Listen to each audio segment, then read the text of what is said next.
El Niño సవాళ్లను ఎదుర్కొనేందుకు తెలంగాణ సిద్ధంగా ఉందని తెలంగాణ వ్యవసాయ మంత్రి తుమ్మల నాగేశ్వరరావు తెలిపారు. ఉన్నతాధికారులతో నిర్వహించిన సమీక్షలో రాష్ట్ర స్థాయి ఎల్నినో కంటింజెన్సీ ప్లాన్ 2026ను ఆయన విడుదల చేశారు. రాష్ట్రాన్ని 3 వ్యవసాయ జోన్లుగా విభజిస్తూ ప్రణాళికను సిద్ధం చేసినట్లు ఆయన తెలిపారు. ఈ ప్లాన్లో 18 ప్రధాన పంటలకు శాస్త్రీయ సాగు సూచనలు చేస్తూ జిల్లా మండలాల వారీగా వర్షపాతం అంచనాలను పొందుపరిచారు. మరోవైపు పొడి వాతావరణం కొనసాగే అవకాశం ఉందని, భారీ వర్షాలు అవకాశాలు తక్కువేనని వాతావరణ శాఖ అధికారులు తెలిపారు.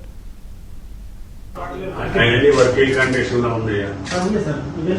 అన్నింటిలో గిరుతుని పర్మిషన్ అక్యురేట్ గా వస్తుందా? రాష్ట్రాన్ని 3 వ్యవసాయ జోన్లుగా విభజిస్తూ ప్రణాళికను సిద్ధం చేసినట్లు ఆయన తెలిపారు. ఈ ప్లాన్లో 18 ప్రధాన పంటలకు శాస్త్రీయ సాగు సూచనలు చేస్తూ జిల్లా మండలాల వారీగా వర్షపాతం అంచనాలను పొందుపరిచారు. మరోవైపు పొడి వాతావరణం కొనసాగే అవకాశం ఉందని, భారీ వర్షాలు అవకాశాలు తక్కువేనని వాతావరణ శాఖ అధికారులు తెలిపారు. అన్ని వర్కింగ్ కండిషన్ లో ఉన్నాయా? అన్నింటిలో గిరుతుని పర్మిషన్ అక్యురేట్ గా వస్తుందా?